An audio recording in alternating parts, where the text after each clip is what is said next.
Some of my friends and I were having this discussion about the characters from Insecure and whether or not they could be considered trash.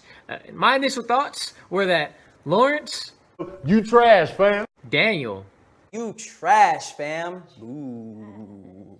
Issa, you trash, man. You absolutely trash. Because you are. That's fact. Yeah. Molly.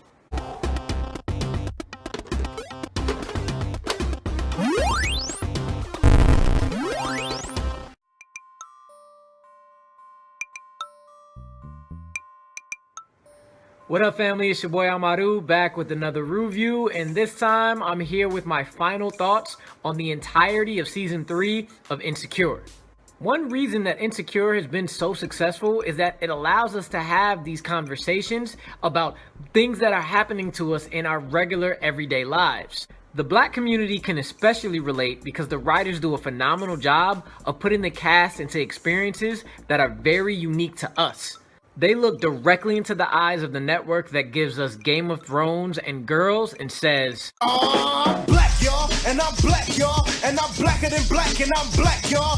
All 3 seasons have done an amazing job at sparking debates about what it's like to be black at work or black in a relationship, and a lot of these experiences are so universal that you don't have to be black to enjoy it or understand where it's coming from. I think season 3 is going to be the one we look back on as a starting point for Insecure to be considered one of the best comedies of all time. Now, I've heard some people say that this season was way too slow for them and nothing really happens over the 8 episodes, but that's the reason this season is so great. Its brilliance is in it not being over the top and still being hilarious. I mean, consider some of the greatest comedy shows of all time. A show about nothing, a show about a bar, a show about a mom sending her son all the way across the country just so he doesn't get jumped. If you're mad about me not listing your favorite show, you can go, Yeah, that way. The common thread through all these shows is its relatability. You're laughing at them because you've already laughed at yourself. Then you're gonna debate your friends for hours on end whether or not the decisions they made, and by proxy you made, are smart, dumb, funny, or whatever else you want to call it. Speaking of debates, let's get back to this trash conversation.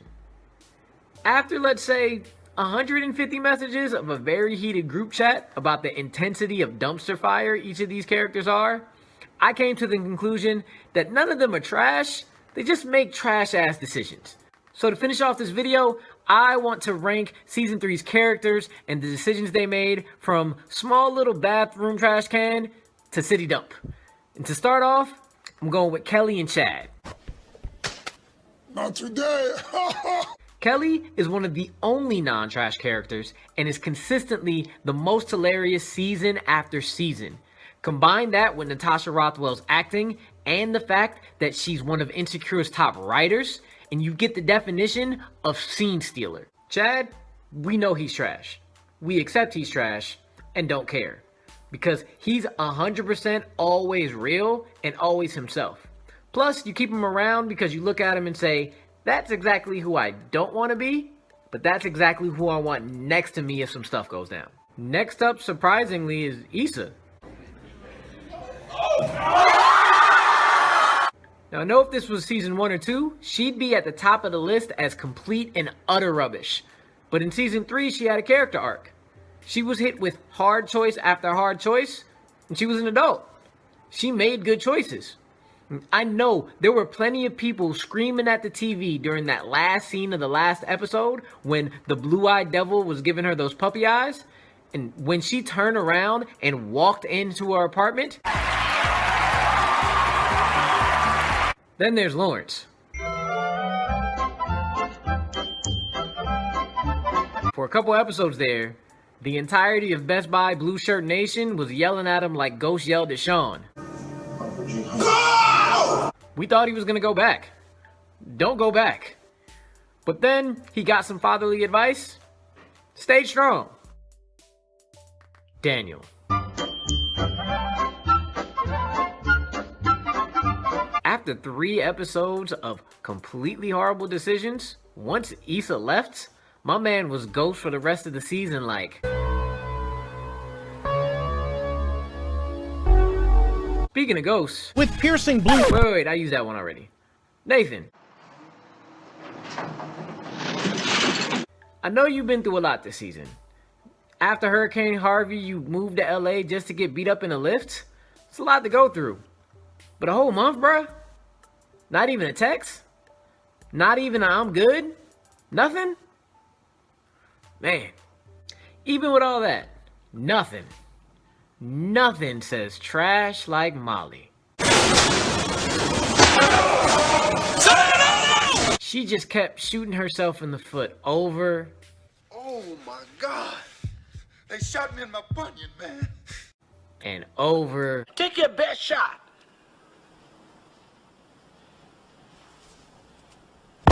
And over. I do it again. Do it again. I do it again. Yes, you are a very strong, intelligent, and hardworking black woman, but you found out quick it's lonely at the top when you burn all your bridges. Then you almost missed out on a possibly good dude just because he ain't black.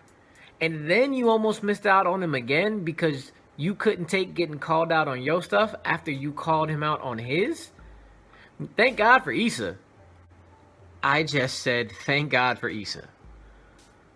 Because if it wasn't for that conversation at the end, your whole season might have been a waste. Ugh. Alright, y'all. That was my final thoughts on Insecure Season 3. Like, comment, share, and subscribe. And till next time. Peace.